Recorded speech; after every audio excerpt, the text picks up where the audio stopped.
गावापासून 2 किलोमीटर अंतरावर डोंगरात लपले इतिहासाचं एक गुडपान. तर आज आहे गावाकडचा गणपती सिरीजचा 4था भाग. सकाळी गाडी काढली आणि कारण होतं डोंगरात लपलेले एक प्राचीन महादेव मंदिर, जिथे इतिहास अजून पण श्वास घेतोय. सोबतीला होतं जोडीदार आणि वरनं पडणारा पाऊस. रानातनं काटेरी वाटा पार करून आम्ही पोचलो महादेवाच्या मंदिराजवळ. जाताना वाटत मिळालेली रानफुलं पण घेतलेली. इथं आहे कातळात कोरलेले हे प्राचीन महादेवाचं मंदिर आणि काही गुहा. महादेवाची पूजा केली, आरती केली आणि वरती असणाऱ्या विस्तीर्ण पठारावर जाऊन मनाला भरळ पडणारी दृश्य पण बघितली. या डोंगराला एक पार्श्वभूमी पण आहे ऐतिहासिक, की इथं पहिला किल्ला होणार होता, पण काहीतरी अडचण आली आणि त्यामुळे हा किल्ला या डोंगररांगेवरून पलीकडच्या डोंगररांगेवर नेला, ज्याला बुदरगड नाव दिले.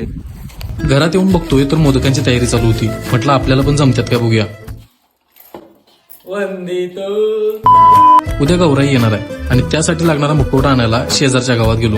तिथेही पोरं भेटली आणि तिने तयार केलेली तो एकदमच क्लास. संध्याकाळी मंडळातली आरती केली, तिथं पण पोरं फटाकड्या वाजवाल. घरची आरती केली आणि परत मंडळात गेलो आणि बघता बघता गणपतीचा 4था दिवस पण संपला.